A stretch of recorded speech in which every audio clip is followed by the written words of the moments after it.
इस वक्त बड़ी खबर के साथ औरंगाबाद से ये बड़ी खबर आ रही है, जहां कार्यपालक पदाधिकारी की हत्या कर दी गई है। ये बड़ी खबर इस वक्त सामने आती हुई पदाधिकारी की हत्या की गई है। विमल कुमार की हत्या से इस वक्त हड़कंप मच गया है। डेहरी से पटना लौटते वक्त हत्या को अंजाम दिया गया। डेहरी में ईओ थे विमल कुमार। बारून के धनौती पुल के पास मर्डर किया गया है। शरीर पर मारपीट के निशान भी पाए गए हैं। तो बड़ी खबर कार्यपालक पदाधिकारी की हत्या से जुड़ी हुई औरंगाबाद से आ रही है। बारून के धनौती पुल के पास हत्या की गई है। बताया जा रहा है कि शरीर पर मारपीट के निशान भी पाए गए हैं। तो तस्वीरें आपके सामने, जहां पर रोते बिलखते परिजन। बताया जा रहा है कि जिस वक्त वो पटना लौट रहे थे उसी दौरान उनकी हत्या की गई। और ये भी जानकारी सामने आ रही है कि हत्या से पहले आशंका इस बात की भी कि उनके साथ मारपीट की गई है। विमल कुमार बारून के धनौती पुल के पास जैसे पहुंचे, वहां से संभवतः अपराधी पहले से घात लगाए बैठे हुए थे और इस घटना को अंजाम देकर फरार हो गए। हालांकि पुलिस अब अपनी तहकीकात में जुटी है, लेकिन इस पूरी घटना के पीछे की वजह क्या रही ये अभी साफ नहीं हो पाया है। शरीर पर मारपीट के निशान भी पाए गए हैं। विमल कुमार की हत्या के बाद एक बार फिर से हड़कंप मच चुका है। डेहरी में ईओ के पद पर कार्य कर रहे थे और डेहरी से पटना लौटते दौरान ही इस हत्या को अंजाम दिया गया है। जज बुद्ध के साथ बोलना पड़ रहा है कि हमारे नगर परिषद के स्कूटी सर को हत्या कर दी गई है और उनको साजिश की तरह मारा गया है। आज लॉन स्पॉट की कार्यक्रम से निकल रहे थे घर की ओर, उनको एक बड़ा साजिश रच के उनका हत्या की गई। बॉडी है डेयरी के ईओ साहब की बॉडी है, कोई मर्डर उनका कर दिया है और मर्डर का क्या कारण है अब तो हम लोग नहीं बता पाएंगे, लेकिन अभी पोस्टमार्टम में बॉडी गई है। और संवाददाता संजय हमारे साथ इस वक्त ज्यादा जानकारी के साथ फोन लाइन पर जुड़ गए। संजय, क्या जानकारी मिल रही, किस वक्त की पहले तो ये बताइए घटना है और क्या परिवार ने किसी पर शक जाहिर किया है? जो जानकारी मिल रही है उसके मुताबिक ये विमल कुमार जो ईओ थे डेहरी नगर परिषद के, वो डेहरी में आयोजित एक शाम शहीदों के नाम कार्यक्रम में शामिल हुए थे। वहां आयोजित था कार्यक्रम, वो शामिल होकर के वहां से वो पटना के लिए निकले थे और जैसे ही बारून दाऊद नगर जो नहर पथ है, नहर पथ होकर पटना के लिए जा रहे थे। जैसे ही डेहरा लग के पास पहुंचे हैं, कुछ सशस्त्र अज्ञात अपराधियों ने उन पर हमला कर दिया, फायरिंग कर दी और गोली मारकर उनकी हत्या कर दी है। हत्या क्यों की गई इस बात का खुलासा अभी तक नहीं हो सका है, क्योंकि देर रात एसपी से हमारी बात हुई थी। उन्होंने बताया कि अभी मामले की जांच की जा रही है, जांच के बाद ही इस बात का खुलासा हो सकेगा कि जो विमल कुमार है उनकी हत्या अपराधियों ने क्यों की। जी बिल्कुल, बहुत बहुत शुक्रिया संजय इस जानकारी के लिए। और हमारे साथ इस वक्त संवाददाता अजीत जुड़ चुके हैं सासाराम से। अजीत, चूंकि जिस तरीके से घटना को अंजाम दिया गया ये सोची समझी साजिश के तहत लगता है किया जा रहा है और मारपीट भी उनके साथ की गई है। जिस तरह से ये एक शाम शहीदों के नाम कार्यक्रम यहाँ आयोजित थी और इस देर रात इस कार्यक्रम से वो निकले, अपने ड्राइवर के साथ निकले और जो हमें जो जानकारी मिली है उसके अनुसार उनके ड्राइवर को हथियार दिखाकर बंधक बनाया गया, ओवरटेक करके गाड़ी रोकी गई और उसके बाद मारपीट की गई। और अभी तक जो फिलहाल जो प्रथम दृष्टया पोस्टमार्टम जो करने वाले डॉक्टर हैं उनसे हमारी बात हुई है। उनका कहना है कि जो मौत हुई है वो उसमें कहीं गोलियों की बात सामने अभी तक नहीं आई है, लेकिन डॉक्टर की टीम जो है वो पूरी जांच रिपोर्ट के बाद ही कुछ कह पाएगी। लेकिन चोट के गंभीर निशान है और जो मौत हुई है वो गंभीर चोट से हुई है। ऐसा प्रतीक होता है कि चाकू से भी उनके चेहरे पर और कई जगह हमले किए गए हैं जिनसे उनकी मौत हुई है। और उसके बाद जो है औरंगाबाद पुलिस और रोहतास पुलिस संयुक्त रूप से इस पूरे मामले की जांच कर रही है, क्योंकि डेहरी ऑन सोन से ही वो निकले थे और पटना जाने के लिए और औरंगाबाद जिले में ये वारदात हुई है। तो पुलिस के जो दोनों जिला के पदाधिकारी हैं वो पूरे मामले की जांच कर रहे हैं। अभी तक क्यों ये वारदात हुई है इसके बारे में कोई स्पष्ट नहीं हो पाया है। उनके परिजन यहाँ पहुंचे हैं, उनके जो छोटे छोटे बच्चे हैं और उनकी पत्नी है, उनसे हमने बात करने की कोशिश की है, लेकिन फिलहाल वे लोग बदहवास हैं और कुछ भी बात करने की स्थिति में नहीं है। तो अभी तक पूरे पुलिस की तरफ से इस तरह का कभी कोई बयान नहीं आया है और जांच के बाद ही ये लोग कुछ बताने की स्थिति में है। अजीत, चूंकि ड्राइवर उस वक्त मौजूद था जिसे डरा धमकाकर ओवरटेक किया गया गाड़ी को, ड्राइवर ने ये जानकारी दी कि कितनी संख्या थी अपराधियों की, क्या वो पहले से वहां मौजूद थे या इनकी गाड़ी को फॉलो किया जा रहा था, क्या जानकारी मिली? जी, पुलिस सूत्रों से हमें जो जानकारी प्राप्त हुई है उसके अनुसार ड्राइवर को, चूंकि अभी तक पुलिस जो है उस चालक को अपने कब्जे में ले लिया है और उनसे पूछताछ की जा रही है कि आखिर ये घटना क्या, पूरा घटनाक्रम सर्कमस्टांस क्या था, क्योंकि जो पुलिस सूत्रों से मिली जानकारी के अनुसार वो गाड़ी को ओवरटेक करके धनौती से आगे बढ़ने पर एक पुल है वहां पर रोक दिया गया और हथियार दिखाया गया। उसके बाद ये रोक देते हैं। उसके बाद लगभग 6 से 7 की संख्या में अपराधी बताए जाते हैं जो बाइक से भी थे और वो लोग जो हैं इनके साथ मारपीट की है और उनके हाथ में धारदार हथियार भी थे और उसी से हमला किया गया है। और जैसी की सूचना मिल रही है कि उस दौरान फायरिंग भी की गई। अब पूरी बात जब तक पुलिस के तरफ से कोई आधिकारिक बयान नहीं आता है तब तक स्पष्ट रूप से नहीं कहा जा सकता है, लेकिन फिलहाल वो जो इनके जो ड्राइवर है, चालक है, उनसे पूछताछ की जा रही है। जी अजीत, चूंकि पुलिस तब से ही तहकीकात में जुट गई होगी, तो पुलिस की थ्योरी क्या कहती है, किस दिशा में इस वक्त जांच आगे बढ़ रही है? चूंकि ये 2 जिला से जुड़ा हुआ मामला है, औरंगाबाद के बारून थाना की पुलिस इस पूरे मामले की जांच कर रही है। रात में बीते रात रोहतास की एसपी और औरंगाबाद की एसपी दोनों ने संयुक्त रूप से जांच शुरू कर दी है। दोनों की मुलाकात भी हुई है और काफी कुछ अभी वो लोग बताने की स्थिति में नहीं है, क्योंकि जिस तरह से ये दिल्ली से निकले और उसके बाद ये जो पटना जाने वाली नहर के रास्ता है काफी सुनसान होता है और रात में यहाँ ट्रैफिक काफी कम होती है। तो कहीं ना कहीं जो लोग इन्हें निशाना बनाए हैं उन्हें मालूम था कि इसी रास्ते से वो जाएंगे और चूंकि शनिवार थे और शनिवार के बाद आज चूंकि रविवार है, ऐसे में ये अपने जो पटना में उनके परिवार के लोग रहते हैं उनके पास वो जा रहे थे। तो इसकी सूचना कहीं ना कहीं जो अपराधी हैं उन्हें होगी और कोई ना कोई लाइनर इस तरह का होगा जो उन्हें बताया होगा कि इसी रास्ते से ये निकलने वाले हैं और इसके बाद ये वारदात को अंजाम दिया गया है। लेकिन जब तक पुलिस के तरफ से कोई स्पष्ट बयान नहीं आता है तब तक कुछ नहीं कहा जा सकता है। पुलिस सूत्रों से मिली जानकारी है उसी के अनुसार ये बताया जा रहा है कि लगभग 6 से 7 की संख्या में अपराध। चलिए, इस खबर पर नजर बनाए रखिए अजीत, आगे भी जानकारी लेंगे। फिलहाल इस जानकारी के लिए बहुत बहुत शुक्रिया। पटना से बड़ी खबर है, जहां टीआरई 4 को लेकर के बीपीएससी शिक्षा विभाग को पत्र भेजेगा। आयोग को प्राप्त अधियाचना में त्रुटि मिली है। बीपीएससी अब शिक्षा विभाग को पत्र लिखकर सुधार की मांग करेगा। रोस्टर और रिक्ति में संशोधन के बाद ही विज्ञापन जारी होगा। अगस्त के अंतिम सप्ताह तक विज्ञापन जारी करने का लक्ष्य रखा गया है। शिक्षा विभाग ने कुल 32,388 पदों के लिए रिक्ति का प्रस्ताव भेजा था।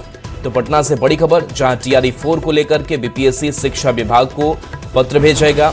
आयोग को प्राप्त अधियाचना में त्रुटि मिली है। बीपीएससी अब शिक्षा विभाग को पत्र लिखकर इसमें सुधार की मांग करेगा। रोस्टर और रिक्ति में संशोधन के बाद ही विज्ञापन जारी किया जाएगा। 32,388 पदों के लिए रिक्ति है। बता दें कि अगस्त के अंतिम सप्ताह तक विज्ञापन जारी करने का लक्ष्य रखा गया है, लेकिन उससे पहले जो त्रुटियां हैं उसको सुधार करना है और इसी को लेकर के पत्र जो है लिखा गया है। तो शिक्षा विभाग ने कुल 32,388 पदों के लिए रिक्ति का प्रस्ताव भेजा था।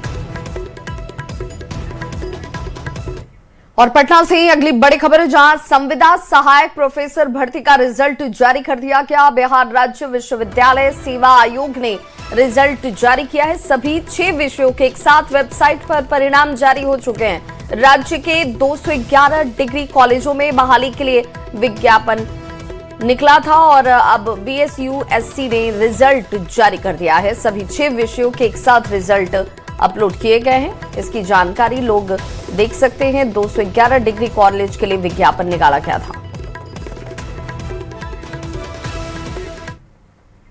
बांकीपुर चुनाव के दौरान आरजेडी ने अपने गठबंधन का सही इस्तेमाल नहीं किया। शायद एसपी यादव ने बीजेपी से कोई डील कर ली, यह हम बिल्कुल नहीं कह रहे हैं। यह आरोप है कांग्रेस के प्रवक्ता असित नाथ तिवारी का। आखिर उन्होंने ऐसा क्यों कहा और आरजेडी ने इस आरोप का क्या जवाब दिया, इस रिपोर्ट में दिखाते हैं। बांकीपुर विधानसभा उपचुनाव का रिजल्ट आने से पहले बिहार की सियासत में एक बड़ा कंफ्यूजन पैदा हो गया है कि कौन सी पार्टी किसके साथ है। पहले बीजेपी ने आरजेडी पर जनसुराज के साथ होने का आरोप लगाया। जवाब में आरजेडी ने जनसुराज पर बीजेपी से सांठगांठ का आरोप लगा दिया और अब आरजेडी की ही सहयोगी दल कांग्रेस ने तेजस्वी यादव से सवाल कर दिया है कि उनकी बीजेपी से क्या डील हुई। बीते विधानसभा चुनाव में कई जगह फ्रेंडली फाइट की नौबत आ गई, ये आपने देखा, और तब लोगों ने अफवाह उड़ा दी कि भाई तेजस्वी जी ने भाजपा के साथ अंदर खाने में कोई डील कर रखी है। अब तो राजद के अंदर खाने ये चर्चा होने लगी है कि हाँ, क्या सचमुच तेजस्वी जी ने भाजपा से कोई डील कर रखी है क्या। असित नाथ का ये बयान आते ही एनडीए हमला करने के लिए लपक पड़ा और तंज कसते हुए कह दिया कि महागठबंधन की गांठ अब खुलने लगी है। इंडी अलायंस नाम का कोई गठबंधन नहीं है। जब से हमारे नेता आदरणीय नीतीश कुमार जी उस गठबंधन को छोड़ा है, तब से ये बिखराव में बदल गया है। बांकीपुर विधानसभा चुनाव में ये साफ उदाहरण दिखता हुआ नजर आया कि तेजस्वी यादव गुम थे, बाद में प्रकट हुए, लेकिन इंडी अलायंस के एक भी नेता उनके पक्ष में कोई प्रचार करने नहीं गया। कांग्रेस के इस तरह के बयान महागठबंधन के बीच के अंतर्कलह की कलई खोल रहा है।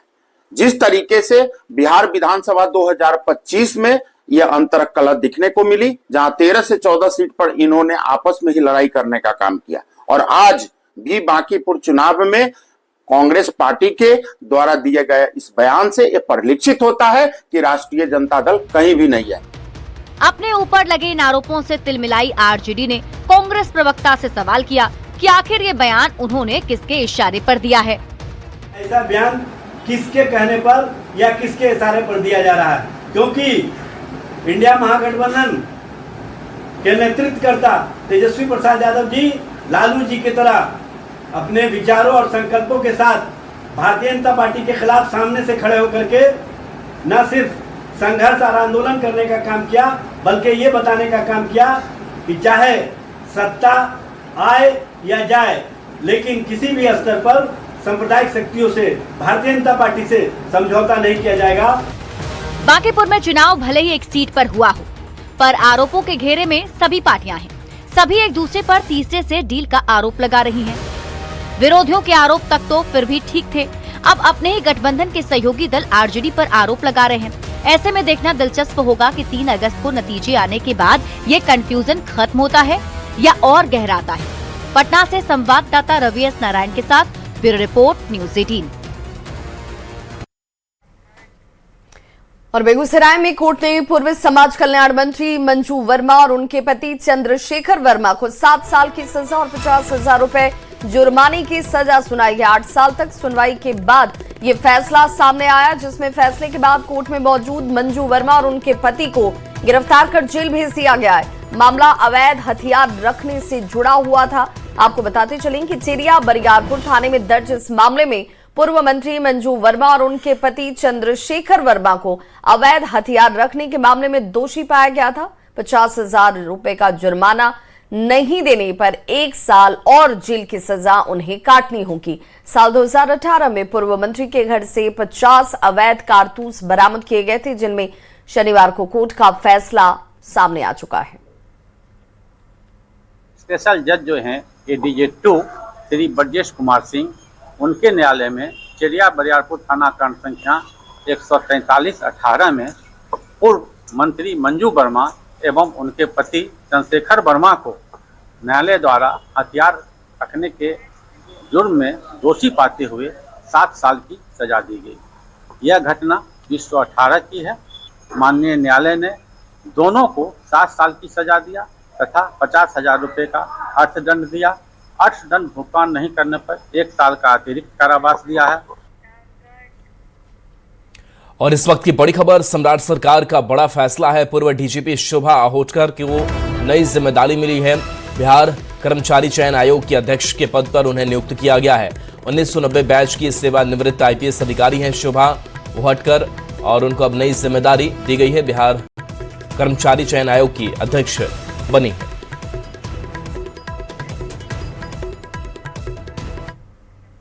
कहते हैं कि दीवारों के भी कान होते हैं, ये कहावत तो आपने भी सुनी होगी। लेकिन बिहार में एक ऐसा मामला सामने आया जहां घूस मांगने वाला खुद नहीं जानता था कि उसकी आवाज सीधे मंत्री के कानों तक पहुंच रही है।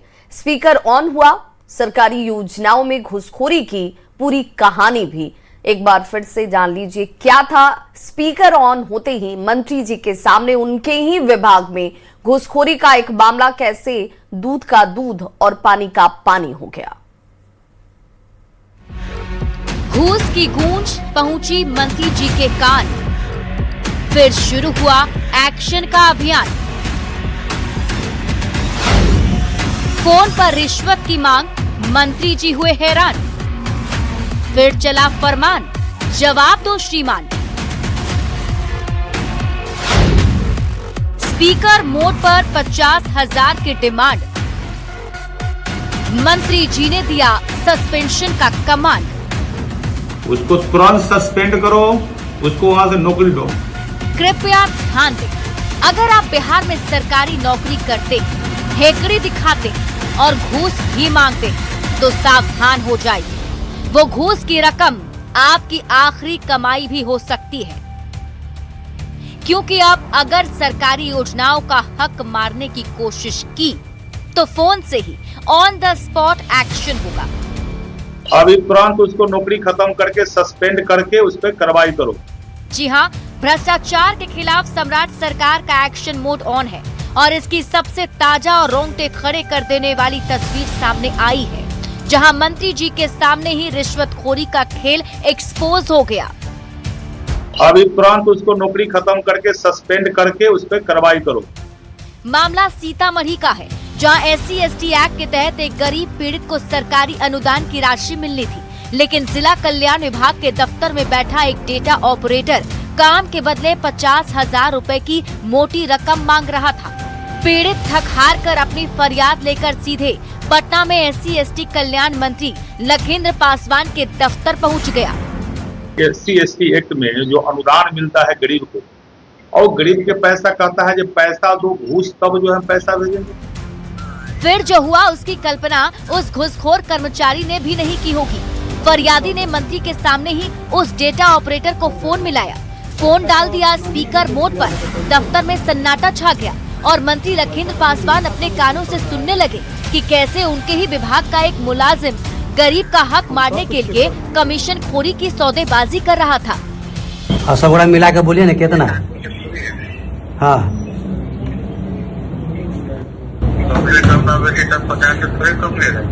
50,000। अच्छा 50,000 ठीक है। अपने ही विभाग में घूसखोरी के सबूत सुनते ही मंत्री जी का पारा 7वें आसमान पर पहुंच गया। मंत्री जी ने बिना एक पल गवाए तुरंत सीतामढ़ी के जिला कल्याण पदाधिकारी को फोन घुमाया और ऑन द स्पॉट वो अल्टीमेटम दे दिया, जिससे पूरे महकमे में हड़कंप मच गया। उसको तुरंत सस्पेंड करो, उसको वहां से नौकरी दो। डाटा ऑपरेटर है ना वो, अभी तुरंत उसको नौकरी खत्म करके सस्पेंड करके उस पर कार्रवाई करो। संबंधित अधिकारी पर भी कार्रवाई करेंगे, आप पर भी। मंत्री के इस कड़े रुख ने साफ कर दिया है कि बिहार में अब ये रवैया नहीं चलेगा।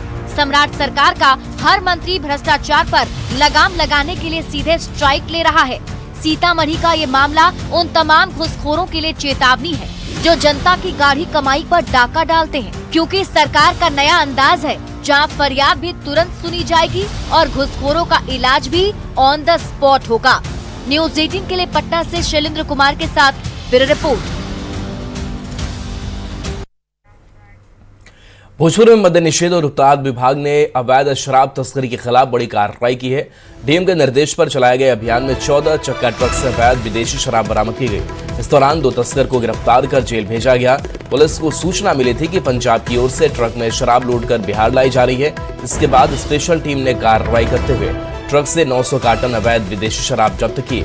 जब्त शराब की कीमत करीब 1 करोड़ रुपए बताई जा रही है। जगदीशपुर उत्पाद थाना क्षेत्र में पिछले 7 महीनों के दौरान लगभग 5 करोड़ रुपए मूल्य की अवैध शराब जब्त की जा चुकी है। विभाग ने साफ किया है कि जिले में अवैध शराब के खिलाफ अभियान आगे भी लगातार जारी रहेगा। इसमें भारी मात्रा में विदेशी शराब लदा हुआ है, तो हम लोगों ने त्वरित अनिल कुमार निरीक्षक मद्य निषेध के अगुवाई में एक त्वरित टीम का गठन किया और सुबह में हम लोगों ने इस ट्रक को यहाँ दिलीपपुर मोड़ के पास पीरो थाना के अंतर्गत रोका, तो उसमें जांच करने पे भारी मात्रा में विदेशी शराब बरामद हुआ है और इसमें की काउंटिंग की गई, करीब 900 कार्टन विदेशी शराब का है। इसमें 2 व्यक्ति गिरफ्तार हुए हैं, उनसे आगे पूछताछ की जा रही है। जो भी इसमें विधि सम्मत कार्रवाई होगी उसको हम लोग करेंगे। वैशाली में बिदुपुर थाना क्षेत्र में हुए दोहरे हत्याकांड के फरार आरोपियों पर पुलिस का बड़ा एक्शन देखने को मिला है। पुलिस ने कुर्की करते हुए आरोपियों के घर को जमींदोज कर दिया। बिदुपुर में सेना के जवान जितेंद्र कुमार और उनके बुजुर्ग पिता मानरिक राय की बेरहमी से गोली मारकर हत्या कर दी गई थी। इसी मामले में आरोपियों के खिलाफ कानून का सबसे बड़ा हथौड़ा चला है। शुक्रवार को पुलिस ने फरार आरोपियों के घर पर ढोल नगाड़ों के साथ इश्तेहार चिपकाया था और शनिवार को पुलिस की टीम भारी दलबल और बुलडोजर लेकर अपराधियों के दरवाजे पर पहुंच गई। मुख्य आरोपी मुठभेड़ में पहले ही दबोचा जा चुका है, लेकिन केस के अन्य फरार आरोपियों के जब सरेंडर नहीं किए गए उनकी तरफ से, तो कोर्ट के आदेश पर कुर्की जब्ती की कार्रवाई की शुरुआत हो गई और इसी के साथ पुलिस ने अपराधियों को सख्त संदेश भी दे दिया। संधान के क्रम में 24 घंटे के अंदर जो है जो मुख्य आरोपी थे जगदीश राय, वो पुलिस मुठभेड़ में जो है घायल हुए थे और घायल होने के बाद उनको न्यायिक हिरासत में भेजा गया था। फिर फर्दर अनुसंधान में जो है अब तक इसमें जो है इस कांड में लगभग 5 आरोपी और जो है उनको भी न्यायिक हिरासत में भेजा गया है। तो कुल 6 आरोपियों को जेल भेजा जा चुका है। अभी 5 आरोपी जो है फरार चल रहे हैं इस कांड में।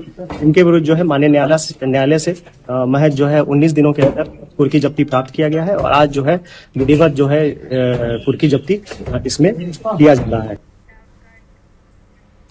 लोग टूट जाते हैं घर बनाने में, तुम तरस नहीं खाते बस्तियां जलाने में। बशीर बद्र साहब का यह शेर पूर्णिया के बायसेन मंडल खासकर मलहना गांव में बिल्कुल सटीक बैठता है। फर्क सिर्फ इतना है कि यहाँ बस्तियां किसी इंसान ने नहीं बल्कि महानंदा की उफान मारती लहरों ने जलाई है। तिनका तिनका जोड़कर उम्र भर की पूंजी से बनाए गए आशियानों को आज लोग खुद अपने हाथों से छेनी और हथौड़े से तोड़ रहे हैं ताकि ईंट पत्थर बचाकर किसी सुरक्षित जगह पर फिर से जिंदगी की शुरुआत कर सके।